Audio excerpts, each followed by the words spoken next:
Ya, kita ke informasi lainnya, pemirsa. Seorang lansia di Bekasi, Jawa Barat menjadi korban penipuan bermodus hipnotis. Harta korban mulai dari perhiasan hingga uang tabungan untuk berangkat haji senilai lebih dari 300 juta rupiah raib di gondol pelaku. Inilah detik-detik rekaman kamera pengawas saat pelaku hipnotis mendekati korban. Pelaku yang menggunakan kerudung hitam masuk ke dalam rumah korban di klaster Jatiwarna, Pondok Melati, Kota Bekasi. Pelaku dan korban juga terlihat keluar rumah bersama. Dari rekaman tersebut, wajah pelaku tidak terlihat jelas karena ditutupi oleh tangan yang memegang payung. Peristiwa berasal saat korban bernama Suwarsiti tiba-tiba didekati oleh seorang wanita yang mengaku ingin memberi sumbangan ke masjid. Pelaku kemudian melancarkan aksinya dengan mengarahkan korban yang berusia 65 tahun untuk pulang ke rumah. Saat itulah pelaku menguras harta korban.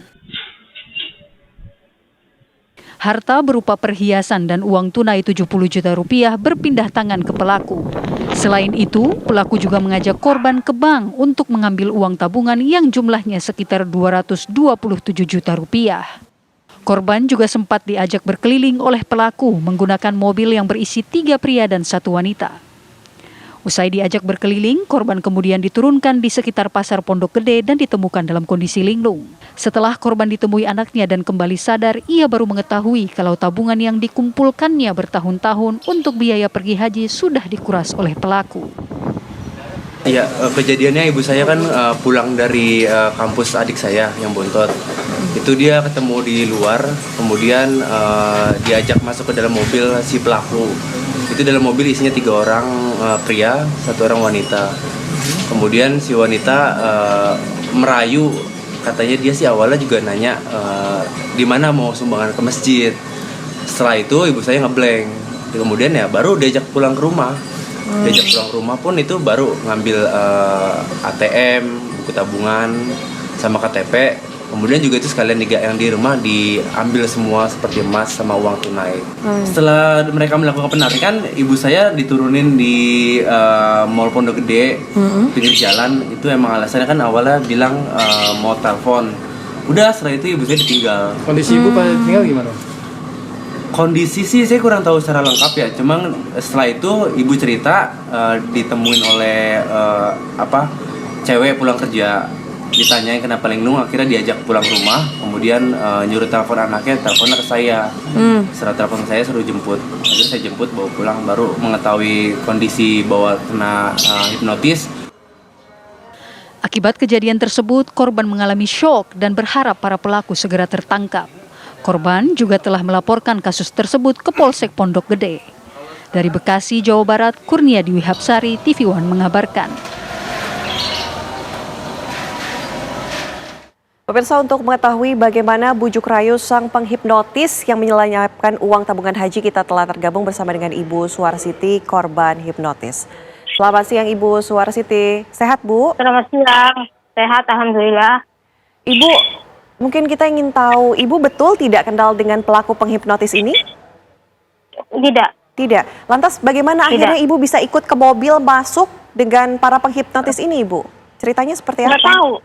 Nggak tahu, tiba-tiba dia ngajak saya langsung mau aja. Padahal nggak kenal nggak apa, saya juga bingung itu. Oke, waktu sebelum Ibu tidak mengingat pada saat pertemuan dengan penghipnotis, Ibu waktu itu sempat ngelihat nggak penghipnotisnya ini sama siapa aja dan naik apa saja? Lagi datangnya sih saya nggak tahu, pas saya diajak sama dia dibawa pergi, baru di dalam mobil itu ada laki-laki 3. Yang 1 Cina, yang 1 gendut, yang 1 supirnya nggak berapa gendut, kurus. Terus ajak ke BNI, terus saya tuh ngambil uang. Ibu sebelumnya pernah diajak ngobrol atau langsung saja diajak? Iya, langsung aja diajak. Jadi sama sekali nggak mengenal ya penghipnotis ini, enggak, Bu? Enggak. Nah, kemudian saat di bank, Ibu kan diajak ke bank untuk mengambil sejumlah uang begitu ya Bu ya? Iya. Nah, Ibu ingat apa yang terjadi di sana? Iya, cuma gitu doang, cuma saya ditepuk-tepuk nih. Ini saya gini-gini nih, ditepuk-tepuk gini. Terus pas dipanggil Ibu Suwarsiti kan. Terus saya ngambil uang itu sudah duduk ambil 100 juta. Terus dia minta lagi, Bu 100 lagi Bu. Saya ngomong, Neng, sama pegawai banknya, sama tellernya. Neng ada 100 lagi nggak? Untung dia ngomong, nggak ada Bu, ini sudah di tengah sini belum ada yang store lagi, kata dia. Oh ya udah. Oke, jadi uang yang diambil sama penghipnotis ini jumlahnya 100 juta, Bu?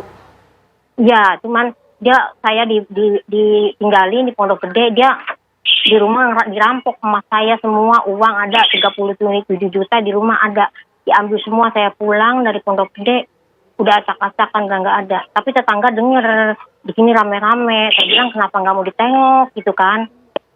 Dikira anak saya, tapi anak saya kan harusnya kan ditengok gitu loh. Anak saya nggak pernah datang, nggak pernah rame-rame kayak gitu. Ibu di rumah tinggal sendiri saja? Iya, berdua sama yang bontot. Oh, anak ibu sedang di mana waktu itu? Lagi sekolah. Oke. Ibu Suwarsiti waktu mulai mengingat, oh sudah mulai sadar nih kalau ternyata dihipnotis, itu posisinya seperti Iya. apa, Bu? Posisinya di mana? Di Pondok Gede saya ditinggalinya, Bu. Dibawa sama dia, itu pura-puranya gini. Ibu ibu udah ke situ dulu udah Bu, ke telepon umum. Saya mau aja nurut ke telepon umum. Udah masuk ke telepon umum nggak ada orang-orang. Langsung ditinggal, saya balik lagi ke situ udah nggak ada dia. Ibu saat ini sudah melaporkan kasus ini ke pihak kepolisian? Udah bisa begitu ini dia langsung lapor saya. Oke, sudah lapor. Lantas, Ibu, tadi Ibu katakan bahwa ada beberapa ciri-cirinya yang bertubuh agak gemuk, kemudian...